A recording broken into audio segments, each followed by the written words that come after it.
اهلا وسهلا بيكم حبايب قلبي. النهارده هعلمكم ازاي تعملوا البوكيه اللي طالع ترند والاكثر طلبا الفتره دي، الا وهو بوكيه الفلوس. واول بقى حاجه معانا لازم نعرفها هي ازاي نجيب الفلوس اصلا، وهنا بتكلم ان احنا نجيب الفلوس حرفيا. الوقت اللي احنا فيه ده محتاج مننا مجهود، فعايزكم بقى بعد ما تخلصوا الحلقه دي على طول تروحوا تطبقوا نفس اللي انا عملته ده بالظبط. الطريقه بقى اللي هنشوفها دي هتمشي معاكم على اي عمله، يعني سواء بقى كانت جنيه 100 جنيه $100 هي هنعمل نفس الطريقه. احنا اول حاجه لازم نقسم العمله كده نصين عشان نحدد خط النص بتاعها بالظبط، لان احنا دلوقتي هنلزق فيها ستيكس، والستيكس دي هبقى محتاج ان انا احطها في نص الفلوس بالظبط. فهنا انا حددت خط النص بتاعي. بعد كده مش لازم اتني باقي الورق، يعني انا بس هكتفي ان انا اتني اول ورقه، اعرف مكان النص فين بالظبط. يعني هنا مثلا كان بالنسبه لي جنب القبه شمال عند الشباك، يبقى خلاص بعد كده باقي الورق هبقى عارف النص الورقه دي فين بالظبط، فهلزق في نفس المكان على طول وخلاص. وهنا جبتها لكم من زاويه تانية اوضح شويه. والخطوه اللي جايه دي بقى عايزكم تركزوا فيها كويس جدا عشان دي اهم خطوه في البوكيه ده.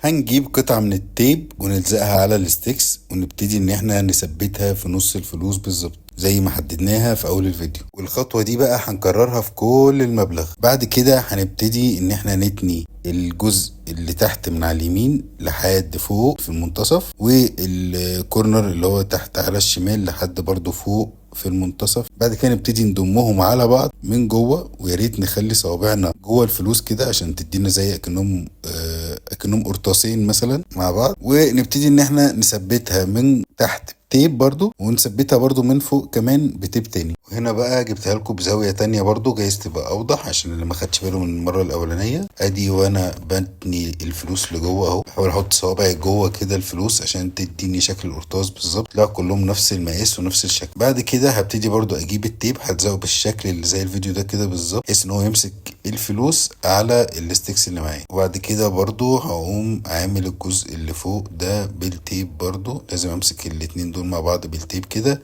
عشان ما يفكوش. وهنبتدي بقى نكرر الخطوة دي في كل المبلغ اللي معانا. طبعا ده بياخد وقت ومجهود طويل جدا، وبالنسبة لي بصراحة الموضوع بتاع البوكيه ده ممل جدا. وبرضه حابب هنا ادي نصيحة شوية البنات اللي بتشتغل اونلاين وبتعمل الشغل ده، يعني يا ريت حاولي ما ترخصيش من شغلك شوية. الشغل الهاند ميد ده بياخد وقت ومجهود كبير جدا. فانا طبعا مقدر ان انت بتبقي في الاول لسه بادئه وعايزه تبيعي وعايزه ناس كتير تشتري منك، لكن كونك انك بترخصي المنتج بتاعك ده، فده انت دلوقتي بتبقي فرحانه بيه ان مثلا انت كسبتي في بوكيه مبلغ زهيد ممكن يبقى بالنسبه لك كويس. لكن انت لو البيزنس ده نجح معاكي واتكبر، فاللي انت بتعمليه ده مستحيل يقوم لك بيزنس. بس دي كانت نصيحه صغيره كده حابب اضيفها، ونرجع نكمل نشوف البوكيه بتاعنا. بجيب بقى قطعه من الفوم يكون مقاسها 10 في 10 وارتفاعها تقريبا 30 سنتي. طبعا الفوم ده بيجي ألواح كبيرة تقريبا طولها متر في 50 سنتي، وبيكون سمكها 5 سنتي. واحنا طبعا عشان نعمل المقاس اللي هو 10 سنتي في 30 سنتي فبنعمل قطعتين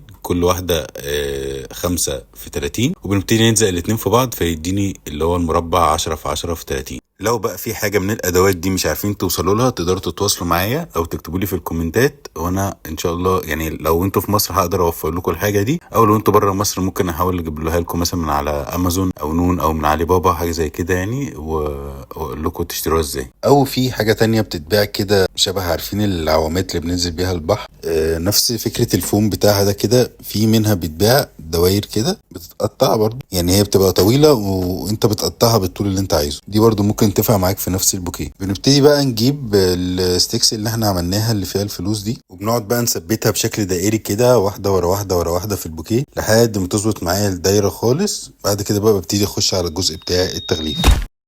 انا هنا ببدا اجيب ورقه بتاع التغليف بتاعي، بعد كده بتنيه من النص كده بحيث ان هو يديني مثلثين من اليمين ومثلثين من عند الشمال. بعد كده بتني تاني من النص بحيث ان انا اقرب المثلثين اليمين من المثلثين الشمال، ويكون المسافه بين الاربع مثلثات متساويه، يعني ما بين كل مثلث ومثلث هو يبقى فيه تقريبا 3 مثلثات مقلوبه العكس فاضيين، يبقى المسافات دي كلها متساويه بالظبط. بعد كده هجيب ورقه تغليف تانية وهعمل نفس اللي انا عملته ده بالظبط تاني، بحيث انه المسافات تبقى تبكل كلها زي بعض عشان يطلع معايا متناسق ومتساوي بالظبط. فانا هظبط هنا المقاس الاولاني على المقاس التاني بالظبط، وهكرر الخطوه دي حوالي كمان 4 مرات.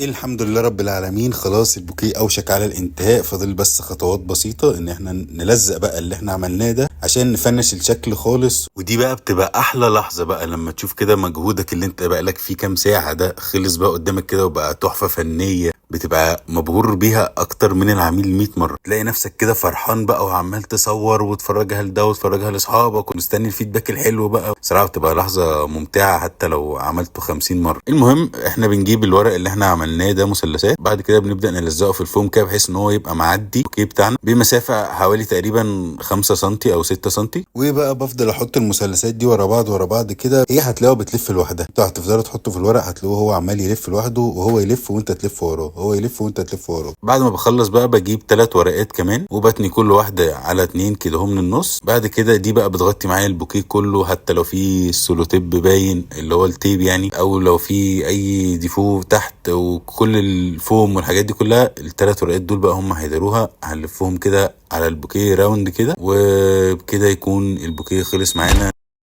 وفي النهاية أتمنى تكونوا استفدتوا ويكون شرحي كان واضح ومبين كل التفاصيل، وهستناكم بقى تبعتولي صور التطبيقات بتاعتكم. ولو عندكم أي أسئلة بخصوص المجال ده اكتبوها لي في الكومنتات وأنا هحاول إن شاء الله أجاوب عليها. ولو وصلت لغاية هنا طبعا ما تنساش تعمل لي لايك وتشترك في القناة عشان تشوف باقي الدروس. دمتم في رعاية الله.